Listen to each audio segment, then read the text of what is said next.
با شکرگزاری از دولت صاحب استقلال تاجیکستان در ناحیه واسه ساکنان شرفمند این گوشه کشور محبوبمان 30مین سالگرد روز کنستیتوسیای جمهوری تاجیکستان را جشن گرفتند. با این مناسبت چهارمین عیدانه از راهپیمایی کارمندان تشکیلات مؤسسه ها آغاز گردیده بعد انجامی آن در قصر فرهنگ ناحیه جمعیت تنتنوی برگزار گردید.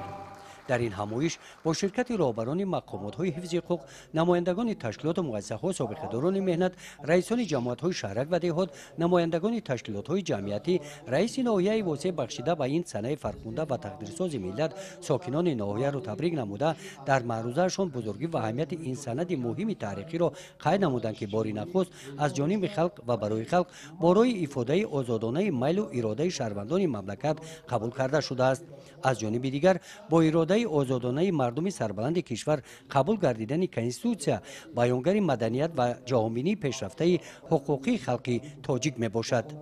از این رو این سند عالی حقوقی واقعا مایه افتخار و سرفرازی هر یک شهروند وطندوست مملکت و دستاورد مهمترین دوران استقلال شماریده می شود. گفته شد که امروز با قناعتمندی می توان گفت که این سند سرنوشت‌ساز تاریخی منفعت های عالی ملت و دولت صاحب استقلالمان را انعکاس نموده تاجیکستان را به جهان متمدن همچون دولت صاحب استقلال، دموکراتی و قانونیت و دنیوی معرفی کرد و با عامل مهمترین کفالت استواری حیات سیاسی جامعه مبادل گردید.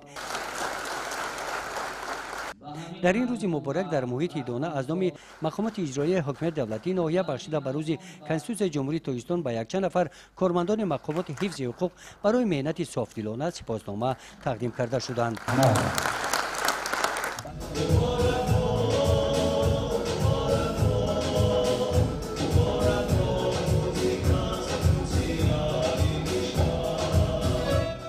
بعد انجام جمعیت تنتنوی بخشیده به روز کنستیتوسیای جمهوری تاجیکستان، قسمت فرهنگی چهاربینی‌های عیدانه در قصر فرهنگ ناحیه با اشتراک اشتراکچیان و غالبان آزمون جمهوری تاجیکستان وطنی عزیز من و هنرمندان قصر فرهنگ برنامه جالب کنسرتی ترنمگری دستاوردهای دوران صاحب استقلالی کشور پر از مهر و صداقت وطنداری برنامه جنبش گردید.